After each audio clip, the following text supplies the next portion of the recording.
इंदौर शहर के विकास को लेकर मुख्य भूमिका में रहने वाले इंदौर विकास प्राधिकरण की संचालक मंडल की महत्वपूर्ण बैठक संपन्न हुई। बैठक में IDA CEO RP Ahirwar, Indore collector Ilaiya Raja T, निगम आयुक्त हर्षिका सिंह, आईडीए उपाध्यक्ष राकेश गोलू शुक्ला सहित तमाम विभागों के अधिकारी मौजूद रहे। इंदौर विकास प्राधिकरण यानी कि आईडीए के अध्यक्ष जयपाल सिंह चावड़ा ने बताया कि आईडीए के संचालक मंडल की बैठक में कई महत्वपूर्ण निर्णय लिए गए।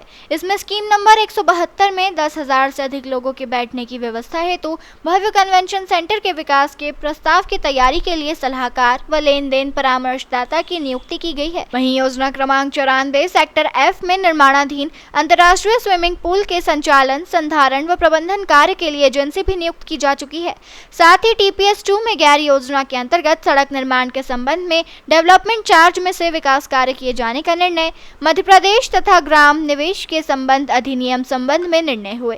वहीं विकास से संबंधित अन्य कार्यों के निर्णय लिए गए। एक तो मैं आप सब लोगों को, इंदौर शहर की जनता को, सारे जनप्रतिनिधियों को और प्रशासन के अधिकारियों को बधाई देना चाहता हूं कि इंदौर को फिर से एक बार और प्रथम स्थान प्राप्त करने का सौभाग्य मिला है। उसके लिए आप सभी को बहुत बहुत बधाई और शुभकामनाएं। निश्चित ही ये जो स्मार्ट सिटी में हम जो प्रथम आए हैं, उसमें सब लोगों को मिलकर जो मेहनत की है उसका परिणाम है।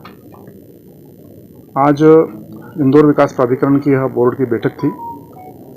हमारी जो रूटीन बैठकें होती है उसी प्रकार की यह बैठक थी, क्योंकि जिस गति से काम चल रहे हैं अनेक, तो हम हर 15 दिन में एक बार बैठते हैं और जितने भी आगामी जो कार्य किए जाना है उसकी प्रस्तावना, साथ ही जो पिछले काम जो होना है उनका अनुमोदन होना चाहिए। इसलिए बहुत कम समय में लगातार बैठकें हो रही है।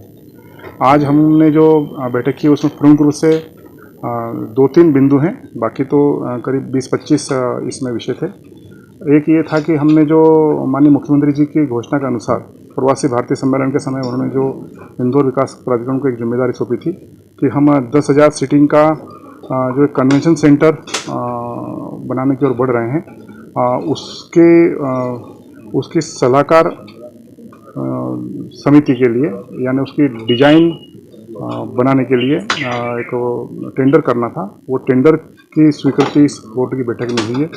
मेहता एसोसिएट्स को यह टेंडर मिला है और वो उसकी पूरी प्लानिंग करके अब हमारे सामने रखने वाला है। साथ ही साथ माननीय मुख्यमंत्री जी की जो पिछले दिनों 26 जनवरी को घोषणा उन्होंने की थी इंदौर में ही कि इंदौर में पूरे प्रदेश और देश राष्ट्रीय स्तर का एक स्टार्टअप पार्क बनना चाहिए। उसका सारा तैयारी जो है वो पिछले दिनों से चल रही है और लगभग फाइनल स्टेज पर है। उसका मॉडल बन गया है। उसमें एक हमको एक दिक्कत आ रही है कि हमारा जो सुपर कॉरिडोर पर जो लैंड यूज जो है उसमें हमको 75 मीटर की अनुमति का प्रावधान है। हमको स्टार्टअप पार्क जो बनाना है उसकी हाइट हमको 90 मीटर चाहिए, तभी हम उसकी सारी सुविधा उपलब्ध करा पाएंगे। और इसलिए आज के बोर्ड की बैठक में हमने प्रमुख सचिव को लिख करके अनुमति मांगी है कि उसमें परिवर्तन करके हमको 90 मीटर की अनुमति दी जाए, ताकि इस काम को टेंडर निकालने की जो प्रक्रिया है वो आगे बढ़ाई जा सके।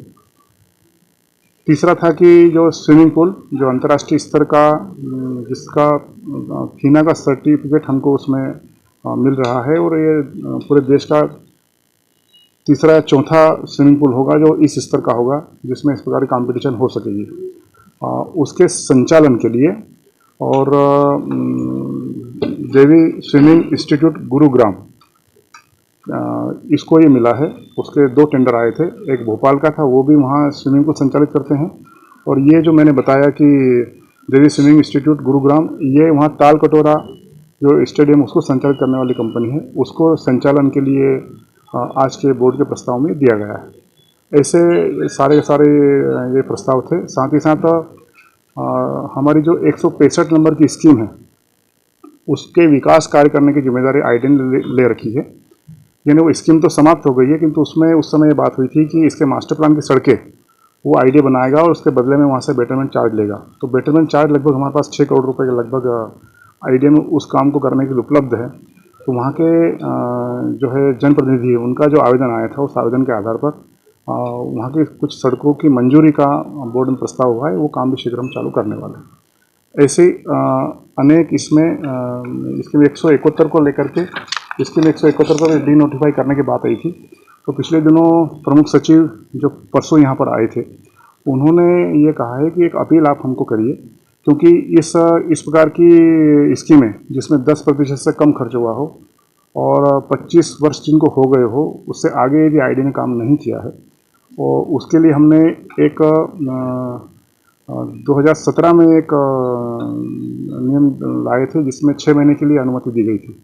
इस विंडो को फिर से खोलना पड़ेगा, इसलिए एक अपील करिए। तो आज बोर्ड में प्रस्ताव में अपील की गई है कि इस काम के लिए एक बार और अनुमति दी जाए, ताकि इस स्कीम को हम उसमें डी नोटिफाई करने के लिए हम जो है सरकार को अनुमति के लिए यहाँ से प्रस्ताव भेज सके। एक प्रस्ताव उसमें आया है। अनेक ऐसी हमारी स्कीमें हैं जिसमें हमने स्कीम तो लाई है, किंतु किसी भी प्रकार का विकास कर नहीं हो पाया। तो उनको लगातार पिछले बोर्ड की बैठक में हमने 5 स्कीमों के करीब 60 कॉलोनियों को मुक्त करने का प्रस्ताव हमने सरकार को भेजा था।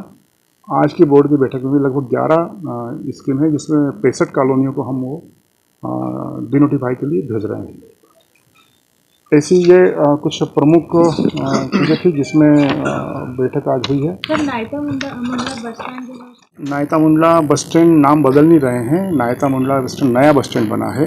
इसलिए स्वर्गीय निर्भय सिंह पटेल हमारे वरिष्ठ नेता रहे, जिन्होंने हजार कार्यकर्ता खड़े किए हैं, जो आज लगातार समाज जीवन में काम कर रहे हैं। उनसे प्रेरणा मिल सके, इसलिए स्वर्गीय निर्भय सिंह पटेल बस स्टैंड नाम से उसका नामकरण किया, और उनकी मूर्ति का वहाँ बनाने के लिए टेंडर आज हम इस बोर्ड में हमने किया है। ये प्रमुख चीज़ें थी। मैंने जैसे पहले बताया कि फिर अनेक प्रकार के टेंडर हैं, कुछ बिजली के हैं, कुछ सड़क के हैं। एक टेंडर हमारा जो मैंने पहले बताया कि हमारी जो 7 TPS है उसमें लगातार काम चल रहा है। सड़कें बन रही है, मास्टर प्लान की सड़कें बन रही है। तो आज उसमें भी एक जो TPS 9 है उसमें करीब 84 करोड़ का एक टेंडर स्वीकृत हुआ है, जिससे मास्टर प्लान की सड़क उसको गति मिल सके। ऐसे छोटे छोटे टेंडर कई प्रकार के हैं। तो ऐसी रूटीन की बैठक थी और इसमें अनेक ऐसे सारे प्रस्ताव स्वीकृत हुए। हम प्रतिवर्ष 5 झांकियों को 2-2 लाख रुपए देते हैं। उसका प्रस्ताव आया है, उसमें 2 लाख रुपए की स्वीकृति हुई है, और मैंने ये कहा है कि उसकी राशि बढ़ाई जाना चाहिए। हमारे बजट में ही वो 10 लाख रुपए हम स्वीकृत किए थे, किंतु अब किसी टेक्निकल कारण से कैसे उसको बढ़ाया जा सकता है, हम 3-3 लाख रुपए देना चाहते हैं उनको। अभी तो हम 2 लाख रुपए स्वीकृत कर दिए हैं। हमारी आईडी की झांकी निकलती वो भी निकलेगी। पिछली बार उसमें 8 लाख रुपए खर्च करने का प्रावधान था, इस बार अब 10 लाख रुपए हम खर्च करने वाले हैं। CSR फंड का अभी पिछले दिनों माननीय हमारे जो प्रमुख सचिव है, वो हम गैर मत से काम करने में कई प्रकार की हमको बाधा आ रही थी। तो उन्होंने कहा कि आपकी इनकम का 2% खर्च आप किसी भी जन कल्याणकारी योजना के लिए कर सकते हैं, किंतु इसके लिए आपको बोर्ड से प्रस्ताव करके सरकार को भेजना हो, जिससे हम आपको अनुमति दे दें। तो वो हमने प्रस्ताव तैयार किया है। यदि वो अनुमति हमको मिल जाती तो इस प्रकार के जैसे गौरव दिवस है, जैसे बताया गणेश चतुर्थी है, या किसी भी स्कूल में, हॉस्पिटल में, कहीं भी हम यदि ऐसा कुछ करना चाहते हैं तो उसको जन कल्याण के लिए उपयोग आएगा। ऐसा आज बोर्ड के प्रस्ताव में ये आईडी के लिए एक प्रकार की उपलब्धि हो जाएगी, शहर के लिए उपलब्धि हो जाएगी कि हम कम से कम 5 से 10 करोड़ रुपए खर्च इस काम में कर पाएंगे। इसके अलावा योजना क्रमांक 172 इंदौर में 10,000 लोगों के बैठने की व्यवस्था हेतु कन्वेंशन सेंटर के विकास के प्रस्ताव की तैयारी के लिए सलाहकार सह लेन देन परामर्शदाता की नियुक्ति की गई है। इस कार्य में प्रथम दृष्टि में राशि रुपए 250 करोड़ को आधार मानकर यह नियुक्ति की गई। योजना क्रमांक 94 सेक्टर F में निर्माणाधीन अंतर्राष्ट्रीय स्विमिंग पूल के संचालन, संधारण व प्रबंधन के कार्य के लिए जन से नियुक्त की गई है। लोकार्पण के बाद इसका संचालन प्रारंभ किया जाएगा। TPS 2 में गैर योजना मद के अंतर्गत सड़क निर्माण के संबंध में डेवलपमेंट चार्जेस में से विकास कार्य किए जाने का निर्णय लिया गया। प्राधिकारी की योजना क्रमांक 151 सुपर कॉरिडोर में सुपर कॉरिडोर उपयोग के भूखंडों के लिए प्राप्त निविदाओं पर विचार कर निविदा स्वीकृत की गई।